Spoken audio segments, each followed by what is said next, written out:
Olá, leitores do Engie Química Santos SP, beleza?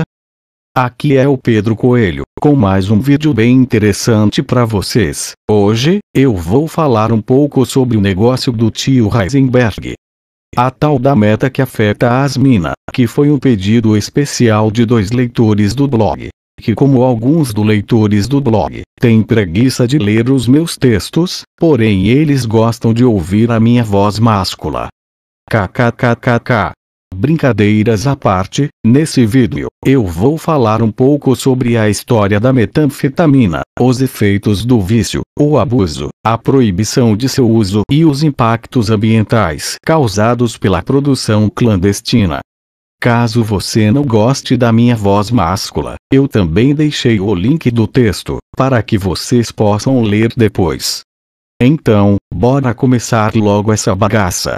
A metanfetamina, também conhecida como meth, speed, cristal, é uma droga variante das anfetaminas, que foi muito abordada na famosa série Breaking Bad. Nessa postagem, eu abordei um pouco sobre a história, a química, efeitos e os problemas que a metanfetamina causou no passado e vem causando na atualidade. Sendo isso algo que eu já tinha comentado no começo do vídeo. Abaixo uma foto do tio Heisenberg com seu parça. História da metanfetamina.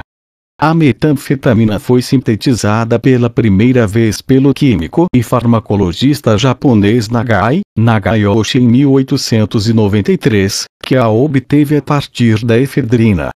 Décadas depois, em 1919, o químico e farmacologista japonês Akira Ogata produziu pioneiramente a metanfetamina cristalina, a partir da efedrina usando iodo e fósforo vermelho. Abaixo temos a imagem da fórmula química dela.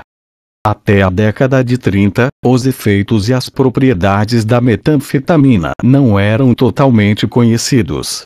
No início da década de 30, a metanfetamina era usada inicialmente como medicamento para congestão nasal e asma.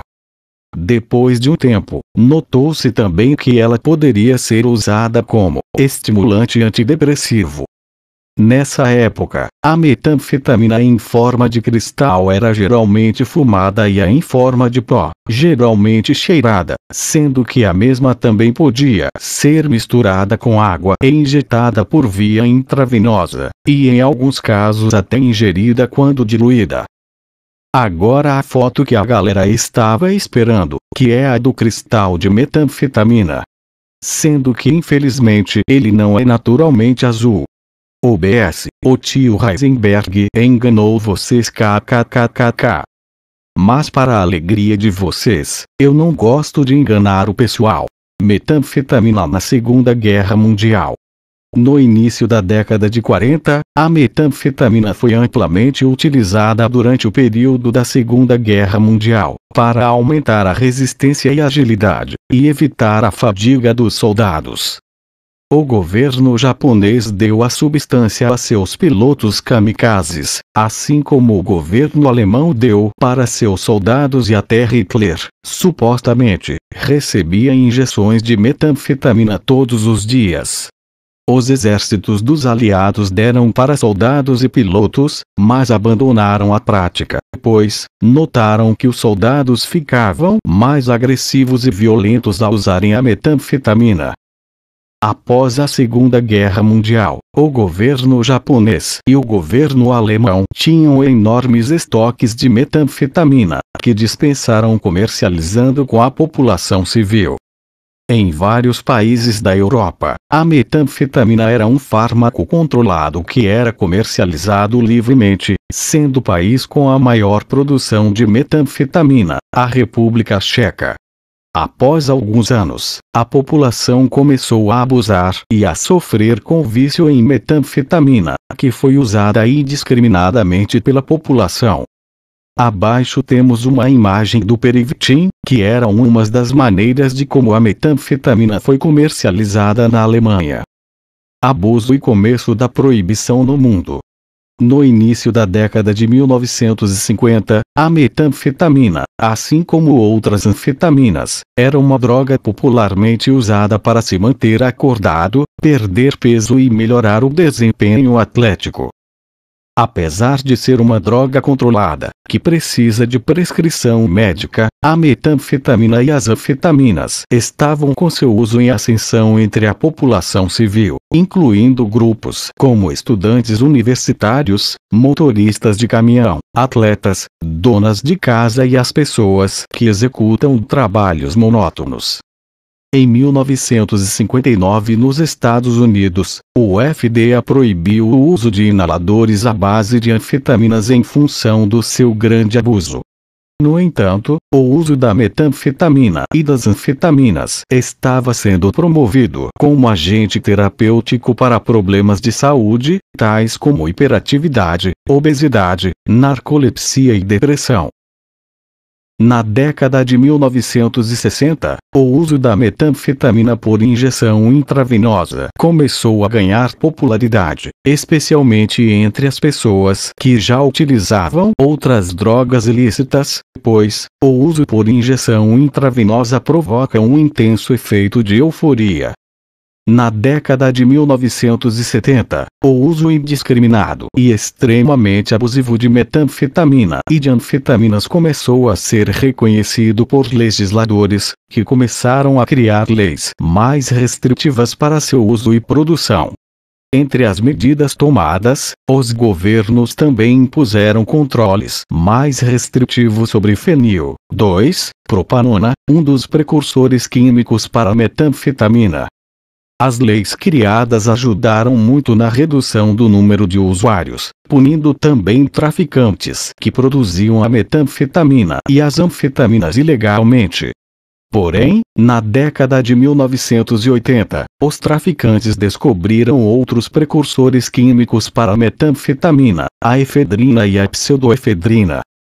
Esses precursores foram os próximos a terem sua venda controlada. Sendo isso algo que não acabou impedindo 100% os traficantes de produzirem droga, pois eles acabaram desenvolvendo novas formas de produzir, resultando em uma metanfetamina mais forte do que nunca. Impactos ambientais e riscos do processo clandestino. Existem diversos métodos para se obter a metanfetamina. Os químicos clandestinos, conhecidos como cozinheiros, empregam geralmente o método da amálgama ou método de Leuckart, usando a fenil, 2-propanona e a metilamina como precursor primário, para se produzir a metanfetamina clandestina. Abaixo temos uma imagem da síntese da metanfetamina usando o método de amálgama catalisado por cloreto de mercúrio e folha de alumínio. Esse processo requer uma variedade de ácidos e solventes para a obtenção do produto purificado acabado. O grande problema é que a maior parte desses cozinheiros não possui o conhecimento sobre esses ingredientes e nem tem a habilidade para efetuar a síntese de forma adequada. Eles por muitas vezes não usam a proporção correta de precursores, reagentes, solventes ou catalisadores na síntese. Com isso, ocorre a geração de muitos subprodutos indesejáveis ou contaminantes tóxicos, que por muitas vezes não são eliminados do produto final. Além disso, a maioria desses cozinheiros trabalha sob condições precárias em locais com pouca ventilação e fraco controle de temperatura, com isso, ocorrendo um grande risco de incêndio, explosão, intoxicação e contaminação ambiental.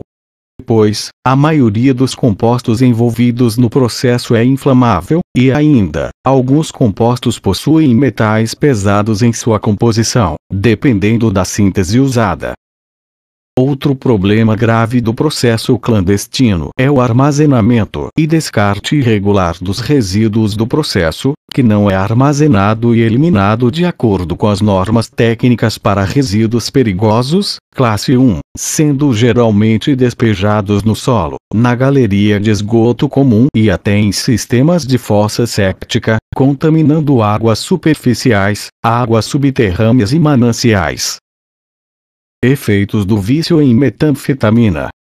No cérebro, a metanfetamina aumenta cerca de 12 vezes a produção de dopamina, que é um neurotransmissor que está envolvido no controle de movimentos, aprendizado, humor, emoções, cognição, sono e memória, provocando um estado prolongado de euforia extremamente intenso, que é cerca de 4 vezes mais intenso que o provocado pela cocaína, podendo tornar o usuário praticamente dependente após o primeiro uso da droga. O abuso e o uso prolongado da metanfetamina provocam diversos males à saúde do usuário. Inicialmente, ela provoca sintomas como transformações no humor do usuário, que com o tempo, começa a ficar mais agressivo, ansioso e paranoico. Um dos males mais marcantes é a mudança na aparência física dos usuários da metanfetamina, pois a mesma faz com que os vasos sanguíneos se contraiam, cortando o fluxo constante de sangue para todas as partes do corpo, e com o tempo, isso faz com que a pele comece a perder a capacidade de se regenerar, perdendo o brilho e a elasticidade, dificultando a cicatrização de feridas e aumentando o aparecimento de acne. Outros males marcantes são a queda dos dentes e a destruição dos receptores de dopamina, que com o uso prolongado são seriamente comprometidos. Com isso, ocorre a diminuição da produção natural de dopamina pelo cérebro, fazendo com que o usuário entre em uma profunda depressão, aumentando assim o vício e o consumo de droga pelo usuário, que tenta recuperar essa dopamina consumindo mais droga. Porém, infelizmente, o usuário acaba caindo em um círculo vicioso que é muito difícil de sair.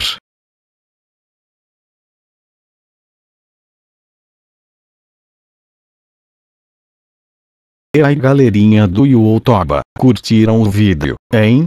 Então, bora se inscrever no canal, deixar o polegar direito aí no vídeo, e nos seguir nas redes sociais, e aproveite e compartilhe esse vídeo com seus amiguinhos que gostam dessas paradas erradas, pois o fim de quem usa drogas é bem triste, e eu me preocupo com vocês. Beijos do tio.